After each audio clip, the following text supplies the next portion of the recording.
بسم اللہ الرحمن الرحیم۔ محترم ناظرین السلام علیکم۔ مور کو جنت سے کیوں نکالا گیا؟ مور جتنا اب خوبصورت ہے اس سے کہیں زیادہ جنت میں خوبصورت تھا۔ مور کی خوبصورتی پہ سبھی پرندے فدا تھے، لیکن ان سب خوبیوں کے باوجود مور سے ایسی کون سی خطا ہو گئی تھی جس سے اللہ تبارک و تعالیٰ نے مور کو جنت سے نکال دیا؟ اللہ تبارک و تعالیٰ نے جب حضرت آدم علیہ السلام اور اماں حوا کو پیدا فرمایا، اس کے بعد ان کو جنت میں بھیج دیا۔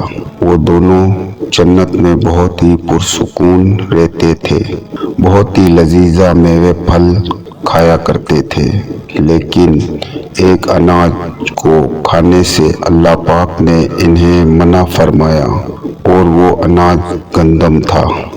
انتقام کی آگ دل میں لیے جنت کے دروازے کے پاس بیٹھ گیا اور 300 سال تک وہاں پر بیٹھا رہا کہ کوئی جنت کے دروازے سے باہر آئے اور شیطان اس سے بات کر سکے۔ ایک دن اچانک سے مور جنت کے دروازے سے باہر آ گیا۔ شیطان اس کو دیکھتے ہی بہت خوش ہو گیا۔ شیطان نے پوچھا، اے خوبصورت پرندے، تم کون ہو؟ مور بولا، میں مور ہوں، اب تم اپنا تعارف کرواؤ۔ شیطان نے جواب دیا، میں عالم کروبیہ کا ایک فرشتہ ہوں، میں اللہ پاک کی عبادت سے ایک پل بھی غافل نہیں ہوں۔ میں چاہتا ہوں کہ میں جنت میں جاؤں، وہاں کی نعمتوں کا اپنی آنکھوں سے مشاہدہ کروں۔ شیطان مور سے کہنے لگا کہ تم مجھے جنت کے اندر لے جاؤ، میں تمہیں 3 ایسی باتیں بتاؤں گا جس سے تمہیں ابدی زندگی ہو جائے گی، تمہیں بڑھاپا اور بیماری نہیں آئے گی، تم ہمیشہ جنت میں ہی رہ جاؤ گے۔ شیطان کی یہ باتیں سن کر لالچ میں آ کر مور نے کہا کہ میں تمہیں جنت کے اندر لے جاؤں، لیکن ایک سانپ میرا دوست ہے، وہ شاید تمہاری مدد کر سکے۔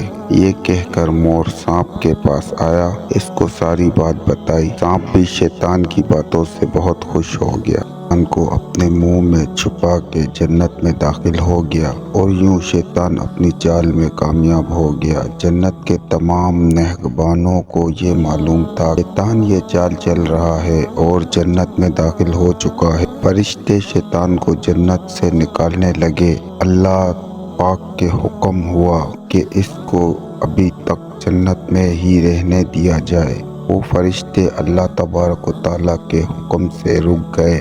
شاید یہ حضرت آدم علیہ السلام کا امتحان تھا۔ شیطان حضرت آدم علیہ السلام کے پاس اور اماں حوا کے پاس جا کر اپنی محبت کا اظہار کرنے لگا۔ وہ دونوں بھی شیطان کو پہچان نہ سکے، کیونکہ ماضی کے مقابلے میں شیطان کی شکل تبدیل ہو چکی تھی۔ شیطان کہنے لگا کہ میں چاہتا ہوں کہ آپ دونوں ہمیشہ جنت میں اس طرح زندگی گزاریں، ہمیشہ خوش رہیں۔ حضرت آدم علیہ السلام اس کی بات غور سے سننے لگے۔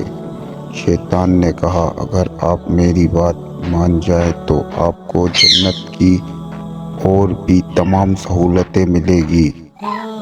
حضرت آدم علیہ السلام شیطان کے بہکاوے میں آ کر کہنے لگے کہ یہ کس طرح ممکن ہے؟ شیطان کہنے لگا، ایک گندم کا دانہ اگر آپ دونوں چکھ لیں تو آپ کو ابدی حیات حاصل ہو جائے گی اور آپ جنت میں ہی رہیں گے۔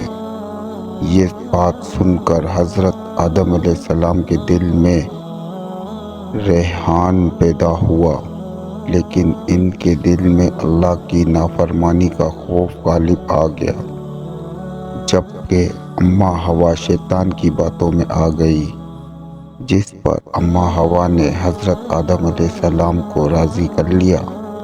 پھر اس کے بعد ان دونوں نے اس گندم کے دانے کو چکھ لیا۔ جیسے ہی گندم کا دانہ ان کے اندر گیا تو دونوں کے ستر واضح ہو گئے، جس کے بعد دونوں اپنے اپنے سر خوف خدا سے کانپنے لگے۔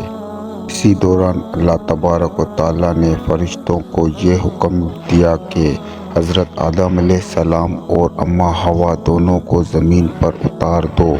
حضرت آدم علیہ السلام کو سری لنکا کے قریب نیچے زمین پہ بھیج دیا، جبکہ اماں حوا کو جدہ کی سرزمین پر اتارا گیا۔ جن خوبصورت پیروں سے چل کر مور شیطان کو جنت کے اندر لے کر آیا تھا، وہی خوبصورت پاؤں اللہ پاک نے مور سے لے سانپ جو اپنے منہ میں شیطان کو چھپا کر لایا تھا، اس کے منہ کی خوبصورتی خوشبو کو ڈال دیا گیا۔ پھر مور کے ساتھ ساتھ سانپ کو بھی جنت سے نکال دیا گیا۔ مزید ایسی ویڈیو دیکھنے کے لیے ہماری ویڈیو کو لائک کریں اور چینل کو سبسکرائب کریں۔ شکریہ۔ اللہ حافظ۔